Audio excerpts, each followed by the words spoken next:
आचार्य सुमंत ने एक बहुत बड़ा षड्यंत्र रचकर विक्रमदेव को आम्रपाली के पास भेज दिया था। जिस वक्त आम्रपाली के महल में सभी आराम करने चले गए थे, यहाँ तक कि आम्रपाली भी सो चुकी थी, उसे इस बात की जरा सी भी खबर नहीं थी कि विक्रमदेव न सिर्फ उसके महल में है बल्कि उसके कक्ष के पास आ पहुंचा है। और इन सब के पीछे आचार्य ने सिर्फ और सिर्फ अपने पद का प्रयोग किया था, जिसकी वजह से नीलपद महल के सैनिक भी उन्हें महल के अंदर जाने से रोक नहीं पाए थे। विक्रमदेव ने जब आम्रपाली के कक्ष का दरवाजा खोला तो आम्रपाली तुरंत घबरा कर उठ गई।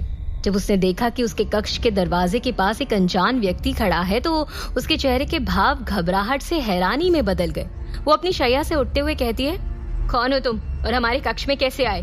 किसने आने दिया तुम्हें यहाँ? ये कहते हुए वो कक्ष के बाहर की तरफ द्वारपालों को देखने लगी, लेकिन वहाँ कोई नहीं था। उसके कक्ष के बाहर खड़े सभी सैनिकों को आचार्य के भेजे हुए सैनिकों ने पहले से ही वहाँ से ये बोलकर भेज दिया कि आचार्य का आदेश है, आज आम्रपाली नगरवधु के रूप में विक्रमदेव से मिलने वाली है, इसलिए उसके कक्ष के आसपास कोई नहीं रहेगा। आम्रपाली ने जब देखा कि बाहर कोई भी नहीं है तो उसे ये सब अजीब लगा, जिससे वो और भी चौकन्नी हो गई। लेकिन विक्रमदेव आराम से उसका जवाब देते हुए कहता है, आम्रपाली हम वही हैं जिनकी वजह से कल सभा में आप आचार्य से लड़ गई थी।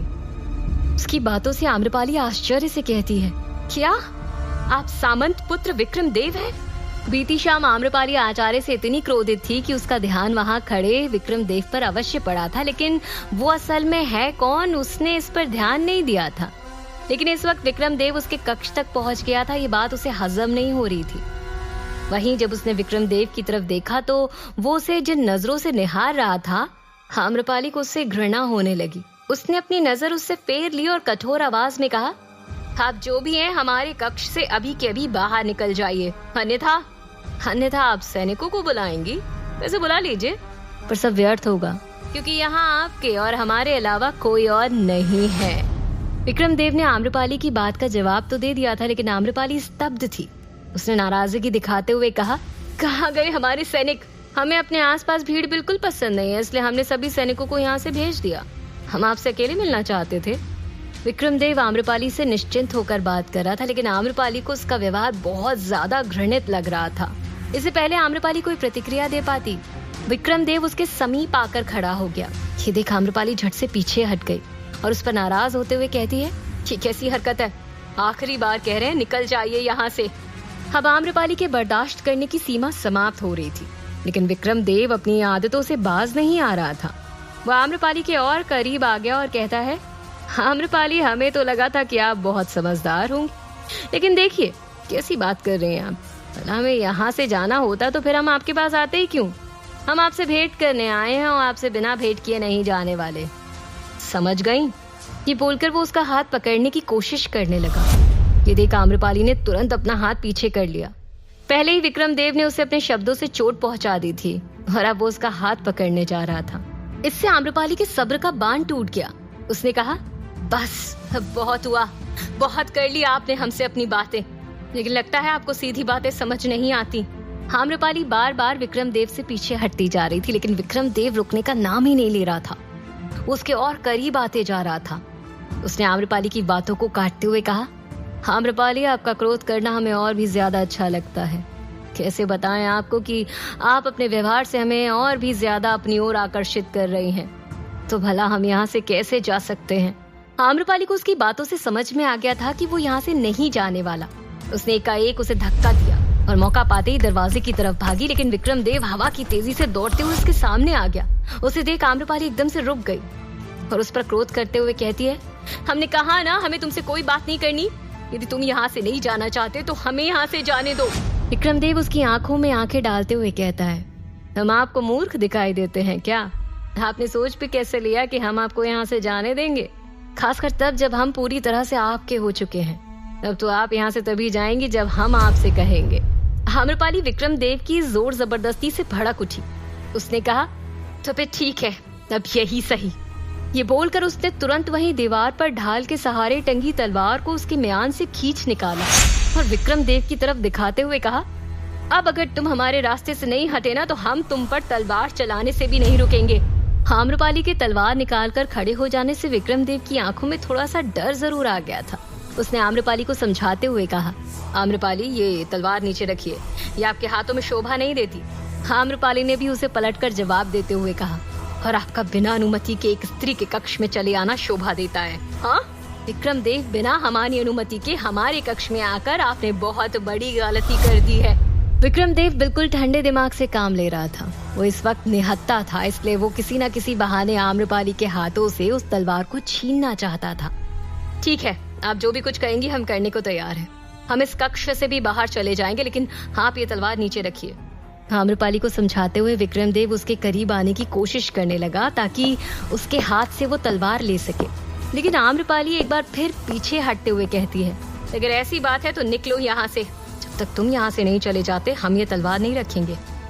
ठीक है, हम यहाँ से अभी जा रहे हैं। ये बोलकर विक्रम देव दरवाजे की तरफ मुड़ा और धीरे धीरे करके दरवाजे की तरफ जाने लगा, लेकिन ये सब उसकी एक चाल थी। वो चाहता था कि आम्रपाली उसको जाते हुए देख अपनी तलवार नीचे झुका दे, और ठीक ऐसा ही हुआ। जैसे ही आम्रपाली ने तलवार नीचे की, विक्रम देव झट से आम्रपाली की तरफ कूद पड़ा।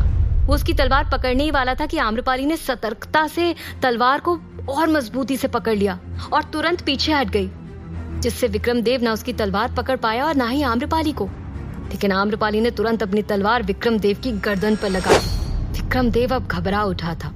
आम्रपाली ने विक्रम देव को धमकाते हुए कहा, हमें कमजोर समझने की भूल हरगिज मत करना विक्रम देव। हम हालात के आगे झुके नहीं है, बल्कि हालात ने हमें और भी ज्यादा मजबूत बना दिया है। अब हमें किसी से डर नहीं लगता और ना ही हम किसी के आगे झुकेंगे, फिर चाहे वो कोई भी हो। आम्रपाली की बातों में इतना विश्वास देकर विक्रम देव का विश्वास पूरी तरह से डोल चुका था। डर से उसका चेहरा पसीना पसीना हो चुका था। उसने कांपते हुए शब्दों में कहा, आम्रपाली ये तलवार हमें लग जाएगी। आम्रपाली ने कठोर आवाज में सीधे सीधे जवाब देते हुए कहा, अगर अपने प्राणों से जरा सा भी प्रेम करते हो तो पहले ये बताओ कि तुम यहाँ तक कैसे पहुँचे। विक्रम देव अब काफी घबरा चुका था। आम्रपाली की तलवार से उसके गर्दन में खरोच आ गई थी, जिससे खून बहने लगा था। विक्रम देव को अब डर लग रहा था कि कहीं आम्रपाली उसे सच में ना मार दे, इसलिए उसने आचार्य के बारे में बता दिया। आचार्य ने विक्रम देव को वहां भेजा था, ये जानकर आम्रपाली का क्रोध और बढ़ गया और उसने कहा, लगता है आचार्य ऐसे नहीं मानने वाले। उन्होंने अपनी दुष्टता की सारी हदें पार कर दी हैं। राजा की अनुपस्थिति में उन्होंने उनके पद का काफी गलत फायदा उठाया है। इसका जवाब तो उन्हें देना ही होगा।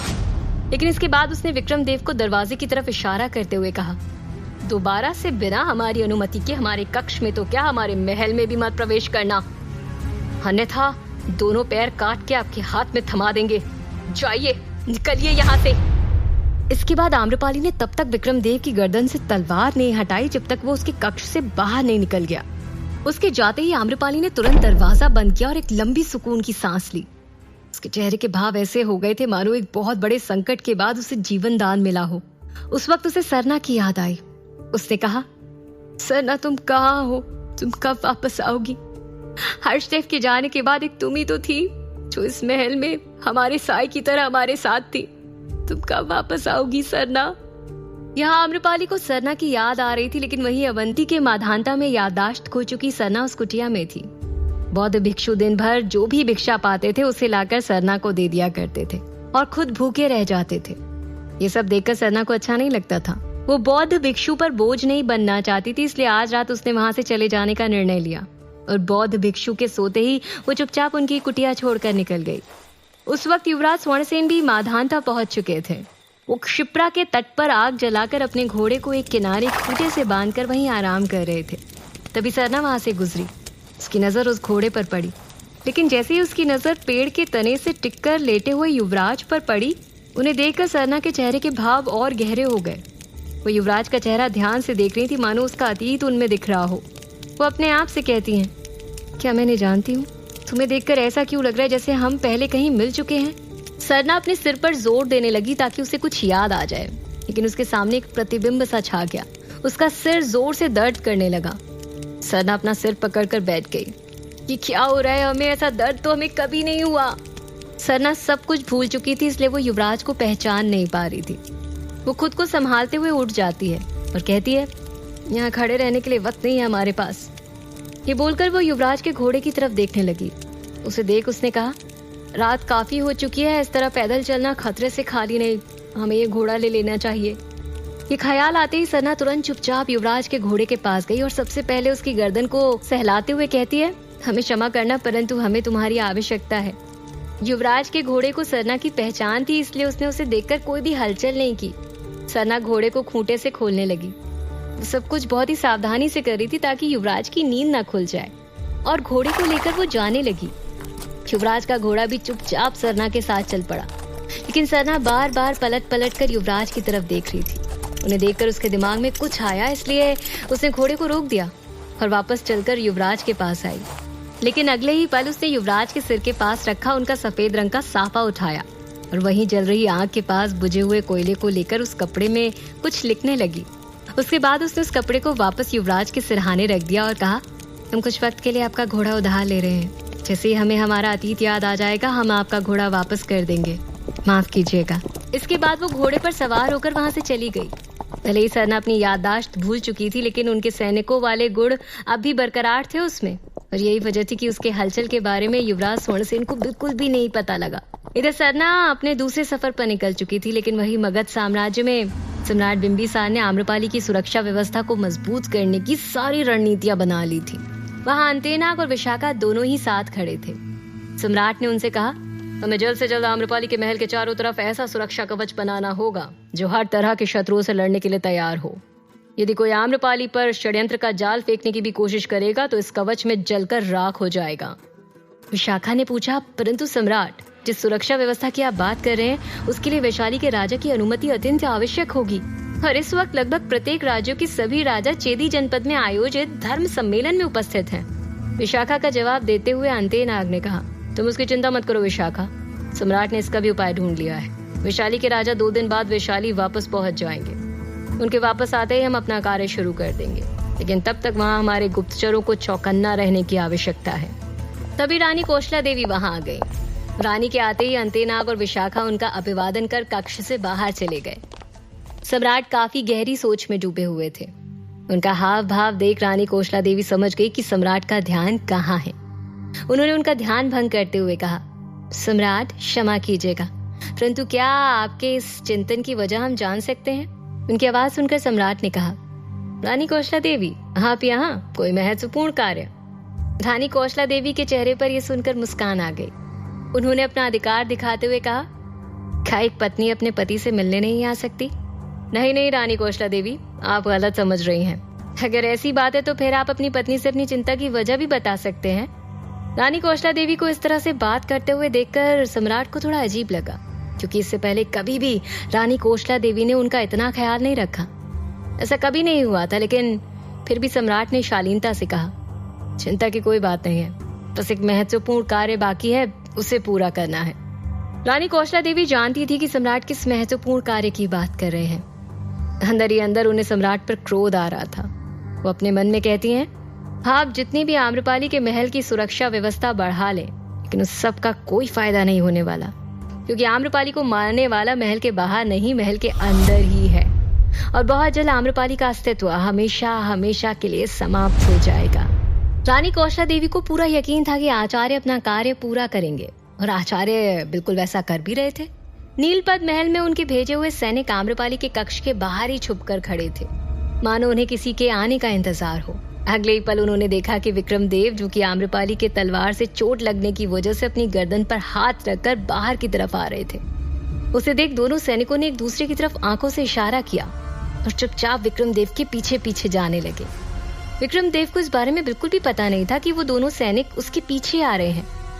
वो तो बस अब किसी भी हाल में आम्रपाली के महल के बाहर जाना चाहते थे। लेकिन जैसे ही वो आम्रपाली के बाग के पास पहुंचा, कुछ ऐसा हुआ जिससे उसकी आंखों के सामने अंधेरा छा गया। आखिर विक्रमदेव के साथ ऐसा क्या करने वाले थे आचार्य? क्या युवराज से मिलने के बाद सरना की याददाश्त वापस आ पाएगी? क्या बदलाव आने वाला था आम्रपाली की जिंदगी में? जानने के लिए सुनते रहिए।